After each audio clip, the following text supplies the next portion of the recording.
ओम शांति। 16 अप्रैल 2025 प्रातः मुरली। मीठे बच्चे, अपनी अवस्था देखो। मेरी एक बाप से ही दिल लगती है या किसी कर्म संबंधों से दिल लगी हुई है? प्रश्न। अपना कल्याण करने के लिए किन दो बातों का पोता मिल रोज देखना चाहिए? अपना कल्याण करने के लिए किन दो बातों का पोता मिल रोज देखना चाहिए? योग और चलन का पोता मिल रोज देखो। योग और चलन का पोता मिल रोज देखो। चेक करो कोई डिससर्विस तो नहीं की। सदैव अपने दिल से पूछो, हम कितना बाप को याद करते हैं, अपना समय किस प्रकार सफल करते हैं, दूसरों को तो नहीं देखते हैं, किसी के नाम रूप से दिल तो नहीं लगी हुई है। गीत। मुखड़ा देख ले प्राणी। ओम शांति। यह किसने कहा? बेहद के बाप ने कहा, हे आत्माएं, प्राणी माना आत्मा। कहते हैं ना, आत्मा निकल गई यानी प्राण निकल गए। अब बाप सम्मुख बैठ समझाते हैं, हे आत्माएं याद करो, सिर्फ इस जन्म को नहीं देखना है, परंतु जब से तुम तमोप्रधान बने हो तो सीढ़ी नीचे उतरते पतित बने हो तो जरूर पाप किए होंगे। अब समझ की बात है, कितना जन्म जन्मांतर का पाप सिर पर रहा हुआ है, यह कैसे पता पड़े? अपने को देखना है, हमारा योग कितना लगता है। बाप के साथ जितना योग अच्छा लगेगा उतना विक्रम विनाश होंगे। बाबा ने कहा है, मेरे को याद करो तो गारंटी है तुम्हारे विक्रम विनाश होंगे। अपने दिल अंदर हर एक देखे हमारा बाप के साथ कितना योग रहता है।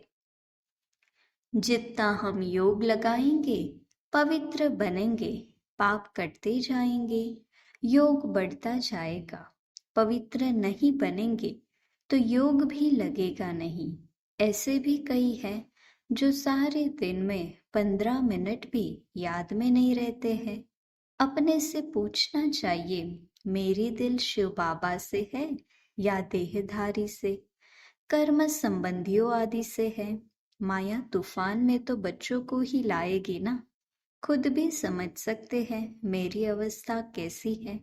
शिव बाबा से दिल लगती है या कोई देहधारी से है, कर्म संबंधियों आदि से है तो समझना चाहिए हमारे विक्रम बहुत है जो माया खड्डे में डाल देती है।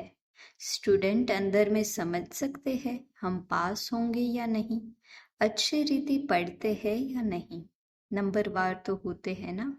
आत्मा को अपना कल्याण करना है, बाप डायरेक्शन देते हैं। अगर तुम पुण्य आत्मा बन ऊंच पद पाना चाहते हो तो उसमें पवित्रता है फर्स्ट। आए भी पवित्र, फिर जाना भी पवित्र बनकर है।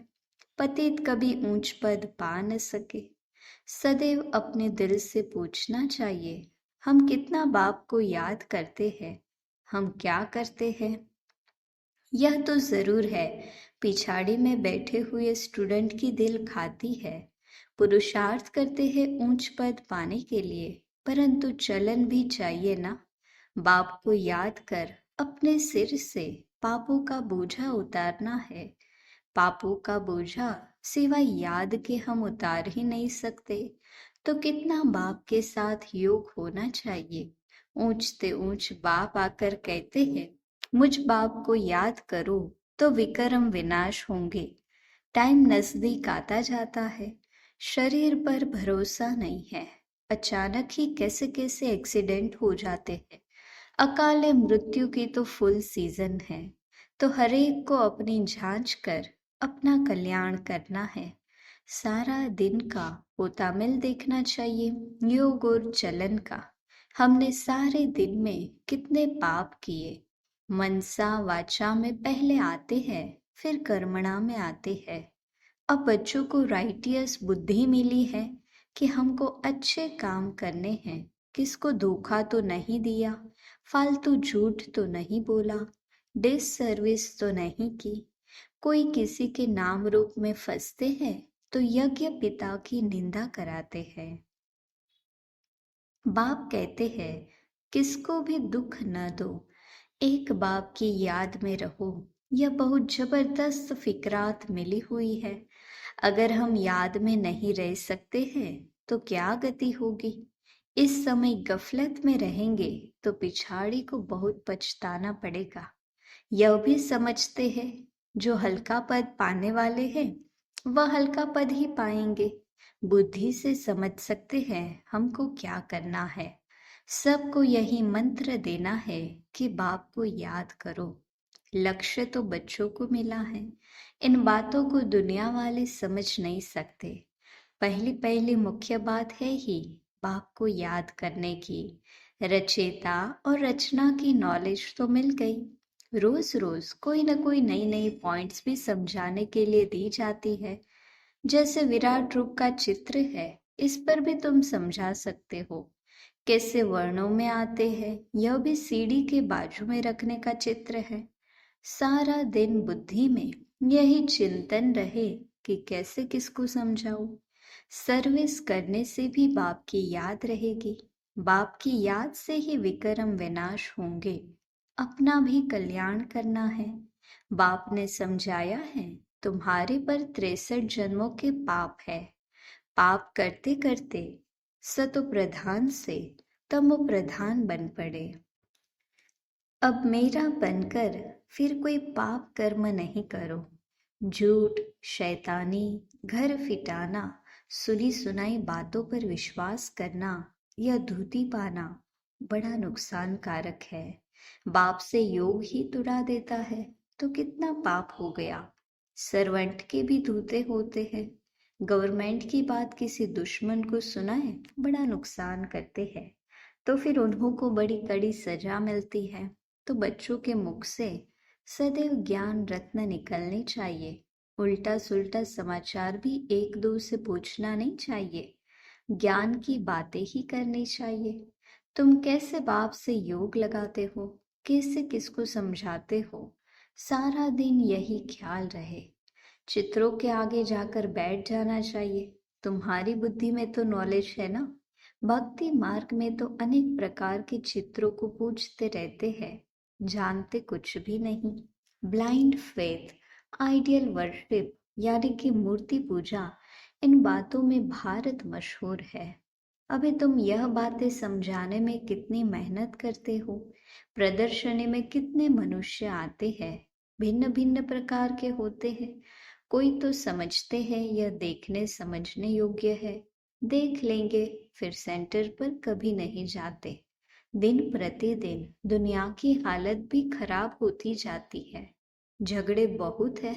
विलायत में क्या क्या हो रहा है बात मत पूछो। कितने मनुष्य मरते हैं।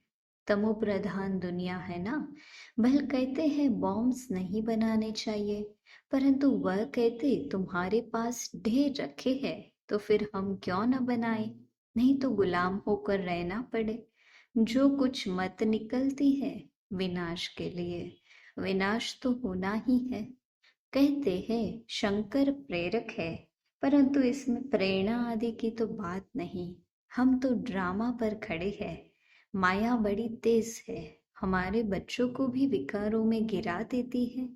कितना समझाया जाता है कि देह के साथ प्रीत मत रखो, नाम रूप में मत फंसो, परंतु माया भी तमो प्रधान ऐसी है, देह में फंसा देती है, एकदम नाक से पकड़ लेती है, पता नहीं पड़ता है।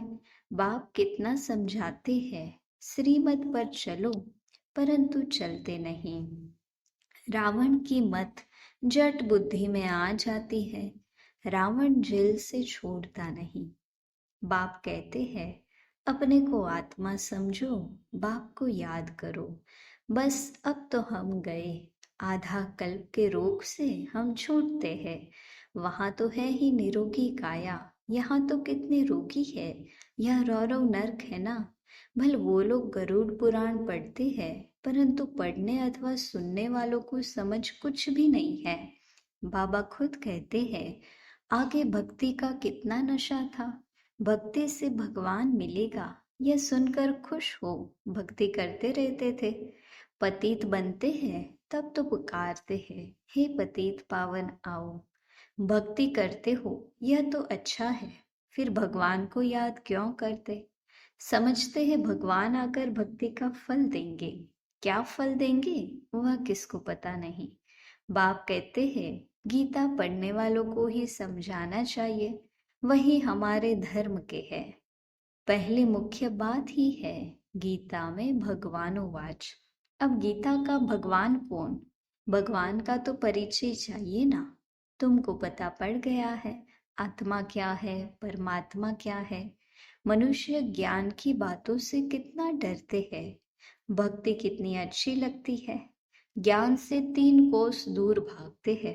अरे पावन बनना तो अच्छा है, अब पावन दुनिया की स्थापना, पतित दुनिया का विनाश होना है, परंतु बिल्कुल सुनते नहीं।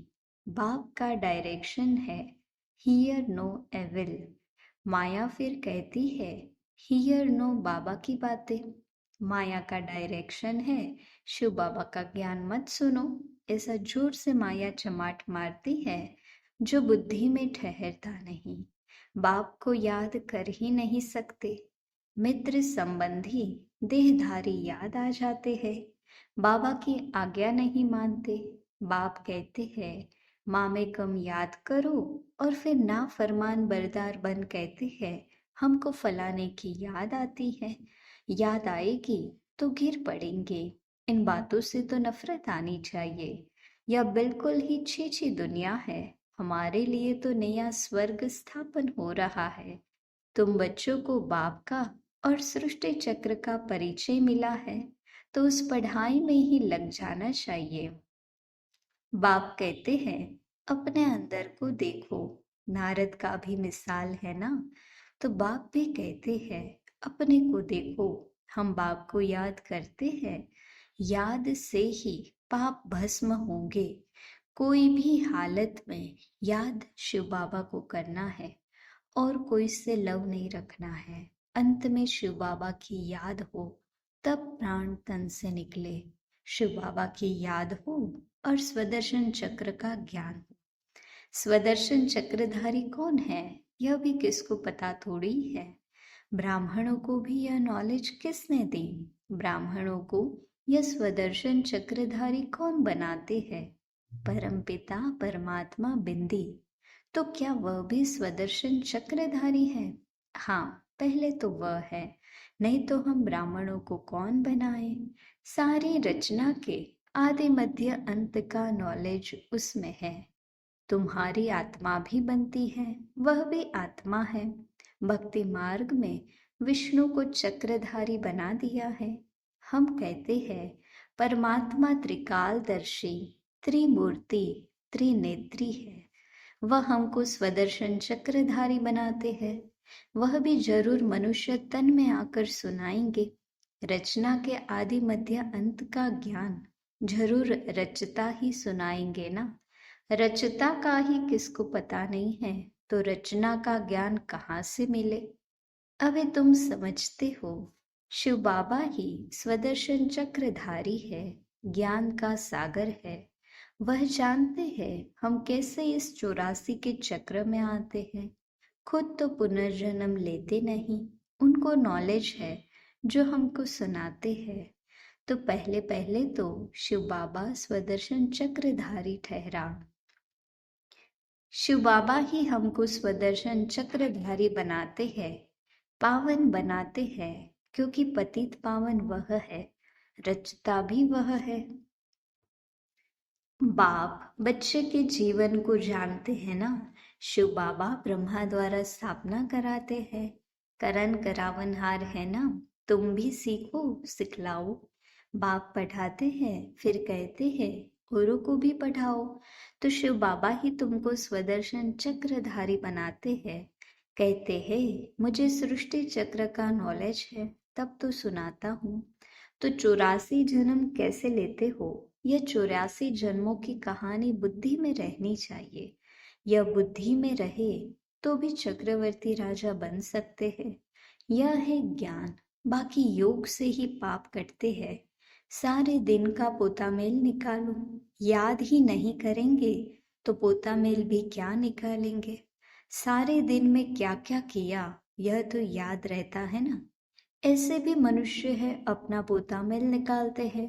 कितने शास्त्र पढ़े, कितना पुण्य किया। तुम तो कहेंगे कितना समय याद किया, कितना खुशी में आकर बाप का परिचय दिया। बाप द्वारा जो पॉइंट्स मिली है उनका घड़ी घड़ी मंथन करो। जो ज्ञान मिला है उसे बुद्धि में याद रखो। रोज मुरली पढ़ो, वह भी बहुत अच्छा है। मुरली में जो पॉइंट्स हैं उनको घड़ी घड़ी मंथन करना चाहिए। यहाँ रहने वालों से भी बाहर विलायत में रहने वाले जास्ती याद में रहते हैं। कितने बांधेलिया है, बाबा को कभी देखा भी नहीं है, याद कितना करती है। नशा चढ़ा रहता है। घर बैठे साक्षात्कार होता है या अनायास सुनते सुनते निश्चय हो जाता है। तो बाप कहते हैं अंदर में अपनी जांच करते रहो कि हम कितना ऊंच पद पाएंगे, हमारी चलन कैसी है। कोई खान पान की लालच तो नहीं है, कोई आदत नहीं रहनी चाहिए। मूल बात है अव्यभिचारी याद में रहना। दिल से पूछो हम किसको याद करता हूँ, कितना समय दूसरों को याद करता हूँ। नॉलेज भी धारण करनी है, पाप भी काटने हैं। कोई कोई ने ऐसे पाप किए हैं जो बात मत पूछो। भगवान कहते हैं यह करो, परंतु कह देते हैं पर वश है, अर्थात माया के वश है। अच्छा, माया के वश ही रहो। तुम्हें या तो श्रीमत पर चलना है या तो अपनी मत पर। देखना है इस हालत में हम कहाँ तक पास होंगे, क्या पद पाएंगे। 21 जन्म का घाटा पड़ जाता है। जब कर्मातीत अवस्था हो जाएगी तो फिर देह अभिमान का नाम नहीं रहेगा। इसलिए कहा जाता है देही अभिमानी बनो। अच्छा, मीठे मीठे सिके लधे बच्चों प्रति माता पिता बाप दादा का याद प्यार और गुड मॉर्निंग। रूहानी बाप की रूहानी बच्चों को नमस्ते। हम रूहानी बच्चों की रूहानी बाप दादा को याद प्यार गुड मॉर्निंग और नमस्ते। धारणा के लिए मुख्य सार। पहले पॉइंट, कोई भी कर्तव्य ऐसा नहीं करना है जिससे यज्ञ पिता की निंदा हो। बाप द्वारा जो राइटियस बुद्धि मिली है उस बुद्धि से अच्छे कर्म करने हैं, किसी को भी दुख नहीं देना है। दूसरी पॉइंट, एक दो से उल्टा सुल्टा समाचार नहीं पूछना है, आपस में ज्ञान की ही बातें करनी है। झूठ शैतानी घर फिटाने वाली बातें यह सब छोड़ मुख से सदैव रत्न निकालने हैं। इविल बातें न सुननी है न सुनानी है। वरदान, 5 विकार रूपी दुश्मन को परिवर्तित कर सहयोगी बनाने वाले माया जीत जगत जीत भव। 5 विकार रूपी दुश्मन को परिवर्तित कर सहयोगी बनाने वाले माया जीत जगत जीत भव। विजयी दुश्मन का रूप परिवर्तन जरूर करता है, तो आप विकारों रूपी दुश्मन को परिवर्तित कर सहयोगी स्वरूप बना दो, जिससे वे सदा आपको सलाम करते रहेंगे। काम विकार को शुभ भावना के रूप में, क्रोध को रूहानी कुमारी के रूप में, लोभ को अनासक्त वृत्ति के रूप में, मोह को स्नेह के रूप में और देहाभिमान को स्वाभिमान के रूप में परिवर्तित कर दो, तो माया जीत जगत जीत बन जाएंगे। स्लोगन, रियल गोल्ड में मेरापन ही एलॉय है जो वैल्यू को कम कर देता है, इसलिए मेरेपन को समाप्त करो। रियल गोल्ड में मेरापन ही एलॉय है जो वैल्यू को कम कर देता है, इसलिए मेरेपन को समाप्त करो। अव्यक्त इशारे, कंबाइंड रूप की स्मृति से सदा विजयी बनो। कभी कोई कार्य में या सेवा में जब अकेले अनुभव करते हो तब थक जाते हो, फिर 2 भुजा वालों को साथी बना लेते हो, 1000 भुजा वाले को भूल जाते हो। जब 1000 भुजा वाला अपना परम धाम घर छोड़कर आपको साथ देने के लिए आया है तो उसे अपने साथ कंबाइंड क्यों नहीं रखते? सदा बुद्धि से कंबाइंड रहो तो सहयोग मिलता रहेगा। अच्छा, ओम शांति।